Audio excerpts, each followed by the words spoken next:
Good morning, children. Today I am going to take the remaining part of the lesson Freedom Struggle in Tamil Nadu. The first heading is Non-Brahmin Movement and the Challenge to Congress.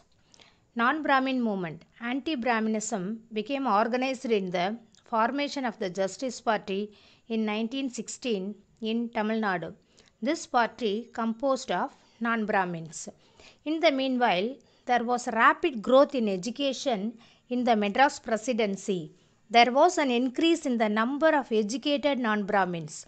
Intense political and social activity discussed above politicalized the educated non-Brahmins.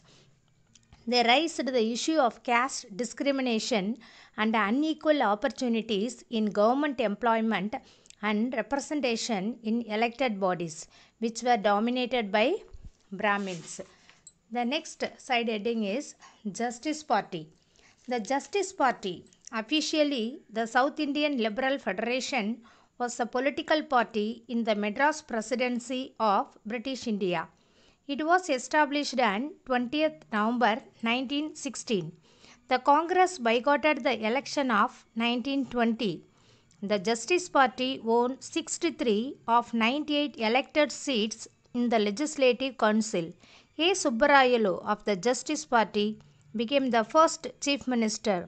After the 1923 elections, Raja of Panagal of the Justice Party formed the ministry. The next side heading is the government's repressive measures, Rowlatt Act. Given the important contribution of India in First World War, Indians expected more reforms from Britain. However, a draconian Anarchical and Revolutionary Crimes Act, popularly known as the Rowlatt Act, after name of Sir Sidney Rowlatt, who headed the committee that recommended it, was passed in the year of 1919. Under the Act, anyone could be imprisoned on charges of terrorism without due judicial process. Indians were against this. Gandhiji gave voice to the anger of the people and adopted the Satyagraha method that he had used in South Africa, Rowlatt Satyagraha. On 18th March in the year of 1919, Gandhiji addressed a meeting on Marina Beach. On 6th April 1919, hotel was organized to protest against the Black Act. Protest demonstrations were held at several parts of Tamil Nadu. Processions from many areas of the city converged in the Marina Beach, where there was a large gathering. They devoted the whole day to fasting and prayer in the Marina Beach. Madras Satyagraha Sabha was formed. Rajaji, Kasturi Ranganar, and Satyamurthy and George Joseph addressed the meeting. A separate meeting of workers was addressed by V. Kalyana Sundaram, Tiruvika, B.P. Vadia, and VOC. An important aspect of the movement was that the working classes, students, and women took part in large numbers. The next one is Khilafat movement. Following the Jallianwala Bagh massacre, General Tyre, who was responsible for it, was not only acquitted of all charges but rewarded. After the First World War, the Caliph of Turkey was culminated and deprived all the powers. To restore the Caliph, the Khilafat movement was started. Muslims who had largely kept from the nationalist movement now joined it in huge numbers. In Tamil Nadu, Khilafat Day was observed on 17th April in the year of 1920 with a meeting presided over by Maulana Shaukat Ali. Another such conference was held at Erode. Vaniyambadi was the epicenter of the Khilafat agitation. Non-cooperation movement. Tamil Nadu was active during the non-cooperation movement. C. Rajaji and E.V. Ramasamy provided the leadership. Rajaji worked closely with Yaqub Hassoun. He was a founder of Madras branch of Muslim League. As a result, the Hindus and the Muslims cooperated closely during the course of the movement in Tamil Nadu. No tax campaigns and temperance movement. As part of non-cooperation movement in many places, cultivators refused to pay taxes. A no-tax campaign took place in Tanjavur. Councils, schools and courts were boycotted. Foreign goods were boycotted. There were a number of workers' strikes all over the region, many of them led by nationalist leaders. One of the important aspects of the movement in Tamil Nadu was the temperance movement or movement against the liquor. Toddy shops were victored and demonstration and hartels were organized in all the parts of the presidency.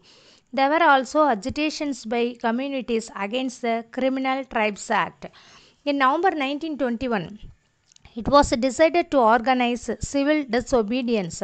Rajaji, Subramania Sastri, and EVR were arrested. The visit of Prince of Wales on 13 January 1922 was boycotted. In the police repression, 2 were killed and many injured. The non-cooperation movement was withdrawn in 1922 after the Chauri Chaura incident in which 22 policemen were killed. EVR and the constructive program.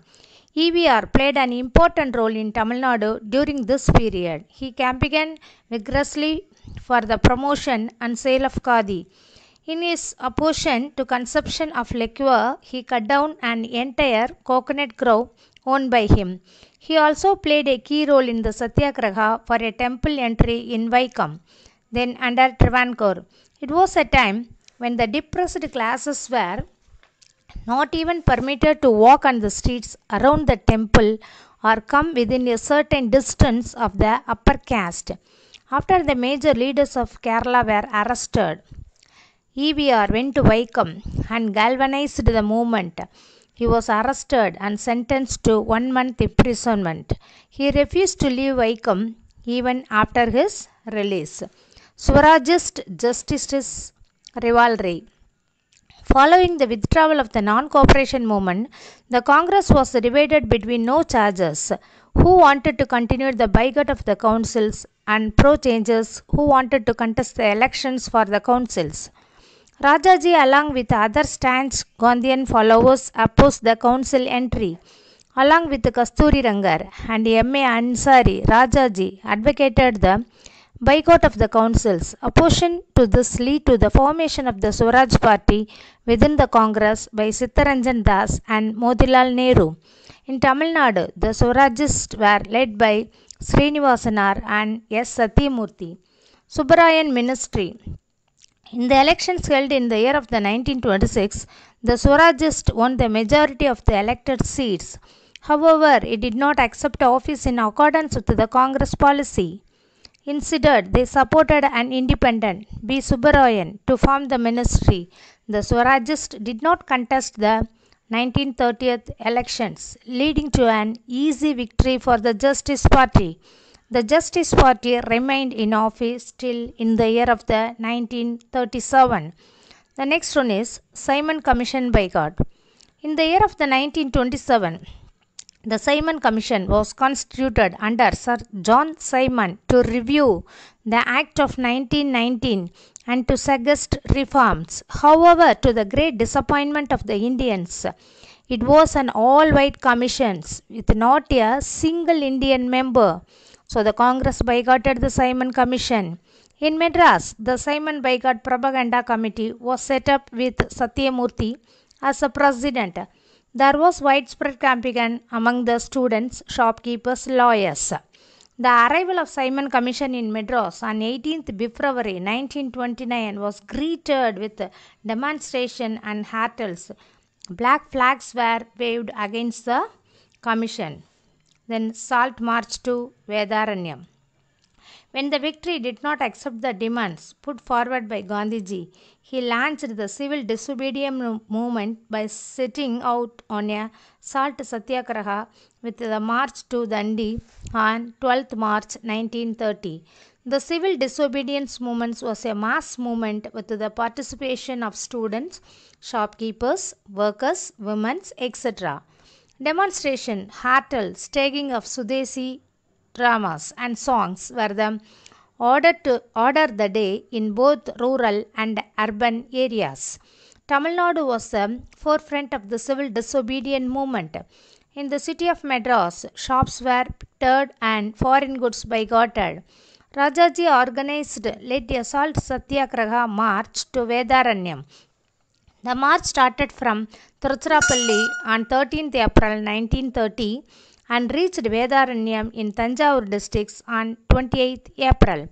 A special song was composed for the march by Namakkal V. Ramalinganar with the lines, "A war is ahead sans sword, sans bloodshed." Joined this march. Despite a brutal crackdown by the police, the marching Satyagrahis were provided a warm reception along the road. On reaching Vedaranyam, 12 voluntaries under the leadership of Rajaji broke the salt law by picking up salt. Rajaji was arrested. TSSS Rajan, Rukmani, Lakshmipati, and Swaminathan and K. Sandanam were among the prominent leaders who participated in the Vedaranyam Salt Satyagraha. Thank you.